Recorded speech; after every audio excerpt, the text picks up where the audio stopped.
Hai guys, welcome to Teguh Story Channel. Apa kabar sahabat onlineku? Semoga sehat dan bahagia selalu, serta selalu dalam lindungan Allah. Guys, beberapa hari lalu, warga desa Sidaurip, Kecamatan Gandrungmangu, Cilacap, digemparkan dengan penemuan sesosok wanita tanpa busana di dalam septic tank. Diduga, wanita tersebut menjadi korban pembunuhan. Apa yang sebenarnya terjadi? Simak video ini sampai habis sahabat onlineku.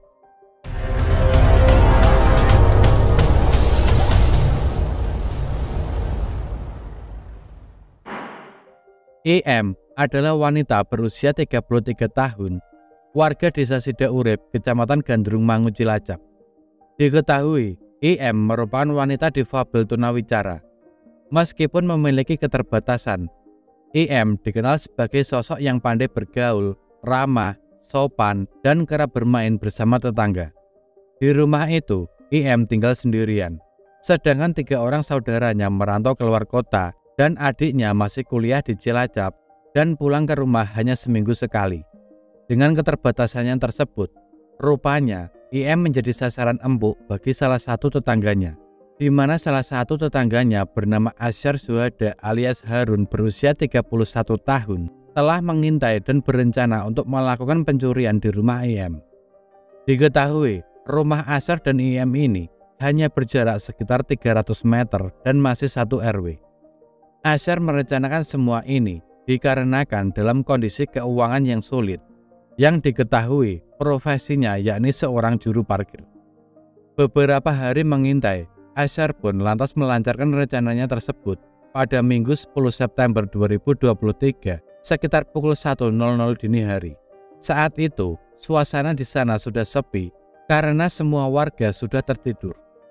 Dengan berjalan kaki sambil membawa sebilah golok, Asyar menuju rumah IM sambil memperhatikan keadaan sekitar.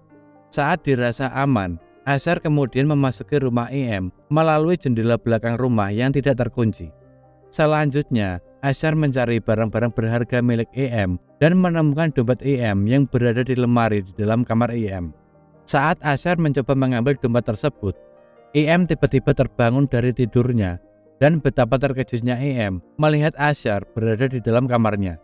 Dengan kemampuannya sendiri, IM mencoba melakukan perlawanan terhadap Asyar. Sayangnya, dengan kondisi keterbatasannya itu, IM tidak bisa berteriak ataupun meminta tolong kepada tetangga sekitar.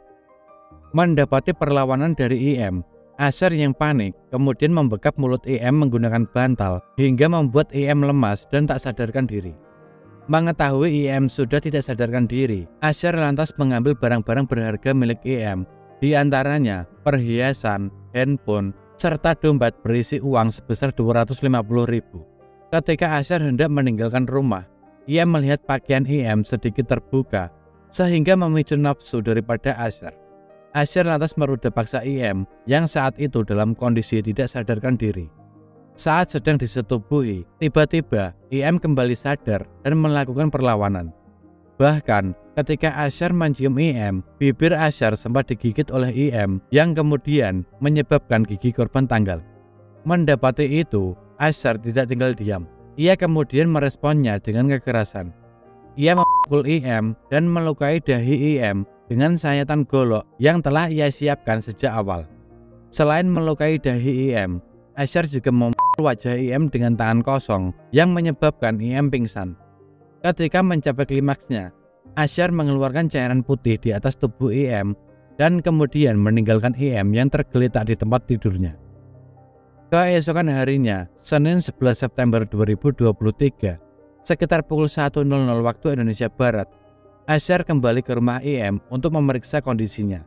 Saat tiba di rumah IM, Asyar mendapati IM sudah meninggal dunia dan tergeletak di atas kasur dan penuh dengan cairan merah. Selanjutnya, Asyar membersihkan rumah dan membawa barang-barang berharga milik IM yang masih tersisa, serta memindahkan tubuh IM ke halaman belakang agar tidak meninggalkan jejak. Ia juga membuang barang-barang seperti celana hitam, kaos putih, toples, spray, dan boneka beruang di sumur tua yang berjarak sekitar 250 meter dari rumah IM. Sementara itu, tubuh IM dipindahkan dengan cara diangkat dan dimasukkan ke dalam septic tank milik tetangga IM yang berjarak sekitar 50 meter dari rumah IM. Usai membereskan semuanya, sekitar pukul 3 pagi, Asyar pulang ke rumahnya. Kemudian pada Selasa 12 September 2023, sekitar pukul 12.00 waktu Indonesia Barat, IM lalu menjual barang hasil kejahatannya tersebut berupa ponsel dan cincin milik IM di Pasar Gandrung Mangu dengan harga Rp1.500.000. Uang itu sebagian ia sedekahkan di masjid dan pengemis sebesar Rp500.000 dan sisanya sebesar Rp1 juta ia gunakan untuk melarikan diri ke Banyumas. Dengan adanya peristiwa ini, tetangga tidak ada yang mengetahui apa yang sudah terjadi di rumah IM. Warga juga tidak menaruh curiga terhadap IM, sebab setiap akhir minggu, IM kerap kali pergi bersama adiknya ke wilayah Cilacap. Dan pada saat itu, kondisi rumah dalam keadaan sepi, serta lampu dalam kondisi mati. Sehingga mereka berpikir kalau IM sedang pergi. Dan 3 hari kemudian, ditemukanlah jasad IM di dalam septic tank. Awalnya, salah satu saudara IM menghubungi tetangga IM bernama Rubangi.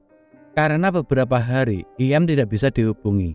Pada hari Selasa sore, Rubangi diminta untuk mengecek IM di rumahnya. Namun saat dirinya mendatangi kediaman IM, seluruh pintu rumahnya terkunci. Hingga akhirnya ia nekat untuk mendobrak pintu bagian belakang. Ketika pintu terbuka, Rubangi lantas mencari keberadaan IM. Akan tetapi, ia tidak menemukannya. Ia pun memberitahu saudara IM dan juga kepada warga sekitar. Kemudian dilanjutkan dengan melapor kepada pihak kepolisian. Pencarian pun terus dilakukan oleh masyarakat sekitar. Mereka curiga karena di dalam rumah IM ditemukan bercak cairan merah. Sekitar pukul 11 malam, pencarian belum membuahkan hasil. Hingga akhirnya sekitar pukul 1:30 pagi, mereka menemukan IM berada di dalam septic tank dalam keadaan tanpa busana, yang kemudian dilarikan ke rumah sakit untuk diotopsi. Dari hasil otopsi, IM mengalami luka lebam di muka dan luka dahi di bagian kiri. Ada cairan putih dan cairan di napas bagian bawah, dan setelah melakukan beberapa penyelidikan, polisi berhasil mengantongi identitas pelaku yang diduga kabur ke Banyumas. Tidak butuh waktu lama bagi polisi untuk menangkap pelaku. Pelaku yang diketahui bernama Asyar berhasil ditangkap pihak kepolisian dalam pelariannya di sekitar alun-alun Banyumas pada Rabu malam 13 September 2023. Saat itu, pelaku tengah dalam kondisi mabuk obat-obatan. Asyar kemudian dibawa ke Polres Cilacap untuk diperiksa. Polisi juga mengamankan barang bukti berupa sajam, beberapa perhiasan, kalung, cincin, dan sejumlah pakaian. Saat diperiksa, Asyar mengakui semua perbuatannya. Selain itu, Asyar juga mengungkapkan bahwa ia tidak berniat membunuh korban dan hanya ingin menguasai hartanya saja. Sedangkan sajam yang dibawanya digunakan untuk menakut-nakuti korban. Asyar juga mengungkapkan kalau dirinya menyesal dan merasa malu karena telah melakukan itu. Untuk mempertanggungjawabkan perbuatannya, tersangka Asyar dijerat dengan pasal 365 KUHP ayat 3 tentang pencurian dengan kekerasan hingga korban meninggal dunia, dengan ancaman hukuman paling lama 15 tahun penjara. Sekian dari kisah ini. Bagaimana menurut sahabat onlineku tentang kasus ini? Bisa komen di bawah. Dan semoga kita bisa mengambil hikmah dari kasus yang aku bawakan hari ini. Bagi yang belum subscribe, bisa tekan tombol subscribe, like, komen, dan share, serta nyalakan lonceng notifikasinya agar sahabat onlineku tidak ketinggalan video dari aku selanjutnya. Tetap jaga kesehatan, berhati-hati dalam setiap aktivitas. Dan juga yang mau request tentang kasus-kasus yang ingin aku bawakan, bisa DM di Instagram Teguh Story Channel atau bisa juga komen di bawah. Sampai jumpa lagi di video selanjutnya. Terima kasih.